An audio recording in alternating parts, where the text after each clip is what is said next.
Tukaran bunga dari pihak kambing membawa bunga, dari pihak manusia juga membawa bunga. Gitu ya. Ini saya setahun yang lalu saya dapat suatu petunjuk dari Allah Subhanahu wa taala. Lah, dapat petunjuk dari Allah Subhanahu wa taala katanya. Sampai komentarnya itu saya baca ya, antum Dodi Sefriadi, hati-hati kalau mau tahu yang lebih jelas datang langsung ke padepokannya. Nauzubillah, saya nggak akan mau datang ke tempatnya para dukun-dukun seperti itu. Nauzubillah. Assalamualaikum warahmatullahi wabarakatuh. Selamat datang kembali di channel Dodi Sefriadi. Subscribe dan juga loncengnya ditekan biar nggak ketinggalan video berikutnya yang akan saya upload di channel ini. Teman-teman mungkin sudah pada tahu semua ya, ada hal yang heboh terjadi saat ini, yaitu seorang pria menikahi kambing betina, teman-teman. Tapi ternyata ini hanya sebuah konten saja. Cukup aneh, kenapa ada orang yang mau melakukan hal tersebut hanya demi konten. Memang manusia itu diberi akal untuk berpikir. Jadi kalau manusia tidak menggunakan akalnya untuk berpikir, maka bisa disebut lebih hina daripada binatang. Saya mengatakan seperti itu bukan mau menghinakan si pembuat kontennya ya. Di sini saya hanya mengajak kita sesama manusia, yuk gunakan akal kita untuk berpikir. Masih banyak ide-ide lainnya yang bisa kita jadikan konten tanpa menghinakan diri kita, tanpa menghinakan juga orang lain. Bagaimana mungkin manusia yang sangat mulia dinikahkan dengan binatang hanya demi konten? Nauzubillahi min zalik. Akalnya di mana ini? Oke teman-teman, coba kita simak aja videonya ya. Ini adalah salah satu video yang beredar luas di sosial media ya.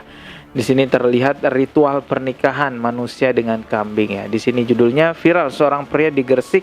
Oh, di Gresik ini ya, nikahi kambing betina. Kita putar ya. Oke.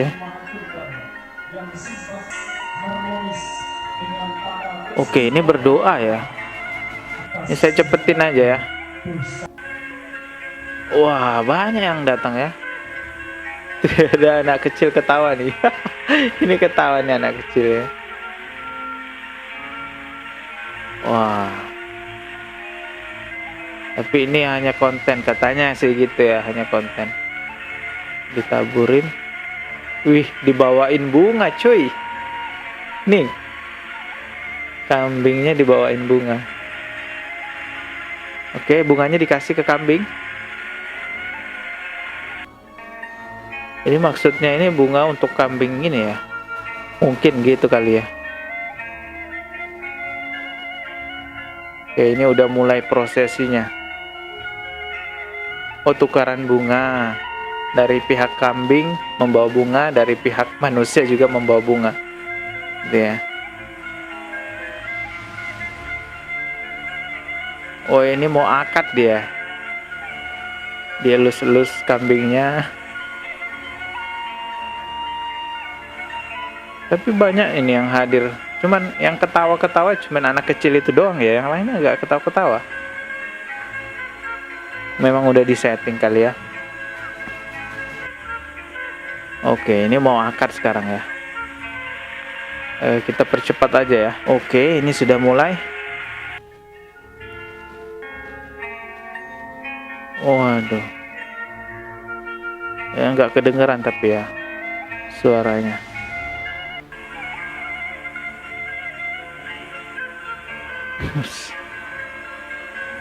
Kok bisa ya?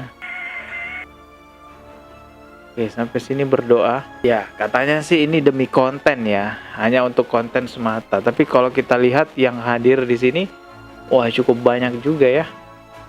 Ini ada wanita-wanita berkerudung juga yang hadir di sini. Wah, luar biasa, hanya sekedar untuk konten saja melakukan hal seperti ini.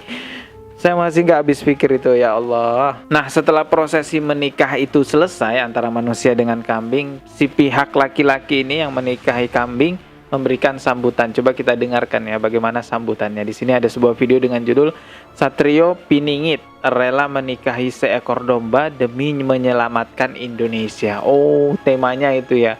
Jadi seorang pria rela menikahi seekor kambing hanya untuk menyelamatkan Indonesia gitu ya, demi menyelamatkan Indonesia. Coba kita putar videonya. Sesepuh lan ini sepuh yang saya cintai.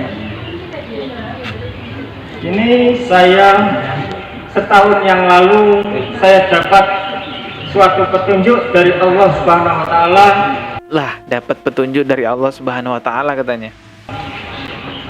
Untuk menikahi yang namanya Sri Rahayu binti Bejo. Oh, nama kambingnya Sri Rahayu binti Bejo. Sri Rahayu namanya. Nah, dan sekarang alhamdulillah terlaksana oleh ridho dan izin dari Allah Subhanahu wa taala.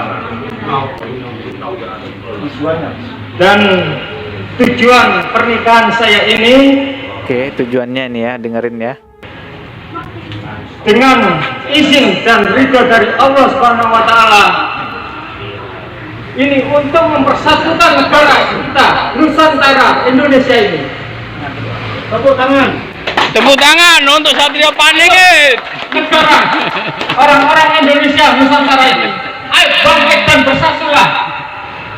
Jangan sampai kita. Aduh ya Allah. Jadi ini tujuannya katanya untuk mempersatukan Nusantara di Indonesia ini gitu guys ya. Mungkin niatnya edukasi semacam itu, tapi ternyata kontennya malah menjadi kegaduhan di Nusantara ini. Agar lebih lengkap informasinya, di sini saya akan mereaction juga ya. Klarifikasi dari si pembuat konten bahwa itu hanya settingan saja, bukan beneran teman-teman ya. Dan sudah meminta maaf juga. Coba kita simak videonya. Saudara saya, ini Gus Arif ini adalah seorang YouTuber dan seorang TikTok. Seorang YouTuber dan seorang TikTokers gitu ya, Gus Arif gitu. Ceritanya seperti itu. Nah, kita tujuannya tidak lain, konten ini kita buat untuk mengangkat TikTok dan YouTube-nya beliau supaya mendapat like yang banyak. Itu saja. Oh, jadi kontennya tujuannya untuk mengangkat akun TikTok dan YouTube-nya agar mendapat like yang banyak gitu. Sebetulnya. Dan ini di awal sudah saya sampaikan termasuk ke teman-teman dan ke Romo Yai sendiri. Ini hiburan Yai ya, ini supaya TikTok dan YouTuber beliau ini bisa mendapatkan like yang banyak. Akan tetapi dalam prosesi di situ sudah saya sebetulnya jauh-jauh hari sudah saya pesan jangan sampai ada menggunakan hal-hal yang bersifat bahasanya itu keagamaan apapun. Nah ini. Dan di sini ternyata dalam prosesi kepleco, nah bahasanya orang itu di luar kontrol dan sebetulnya ini untuk privasi, bukan untuk itu. Kalaupun tidak banyak yang menginput, nanti pasti akan kita potong itu. Nah, berhubung namanya kita juga tidak bisa agar orang video tersebar lebih jauh seperti itu. Jadi sekali lagi kita yang berketempatan termasuk di kediaman saya dan teman-teman ini memang kemarin sengaja ngumpul-ngumpul sambil silaturahim. Oke, itu tadi ya klarifikasinya. Teman-teman udah dengarkan ya. Saya doakanlah ya, semoga setelah kejadian ini channel YouTube bapak-bapak yang tadi klarifikasi itu maupun akun TikToknya berkembang pesat menjadi channel dakwah, channel edukasi agama yang lebih baik lagi. Karena sudah sangat sering terjadi ya konten-konten settingan yang dibuat seolah-olah real, yang menampilkan hal-hal yang berbaur mistis, berbaur supranatural seperti grebek dukun santet, penarikan benda gaib gitu ya, keris-keris dan lain-lainnya, juga ada melawan jin-jin tertentu. Itu kalau sudah viral dan menjadi kegaduhan, berpotensi bisa dijerat undang-undang pemberitaan bohong. Itu baru diklarifikasi bahwa hanya settingan saja. Padahal sangat bisa memberikan informasi di awal video bahwa itu hanya cerita fiksi, bahwa itu hanya settingan saja. Tapi karena pengen terlihat real, ya akhirnya dibuatlah seperti real. Karena takut fansnya kabur, tahu oh ternyata saktinya cuma settingan doang gitu ya. Yang lebih aneh lagi, penontonnya ada yang percaya 100% itu real. Dan ketika kita edukasi bahwa itu hanya sebuah settingan saja, habis diserang habis-habisan. Kemarin saya sempat bongkar juga tuh kan konten-konten yang semacam itu.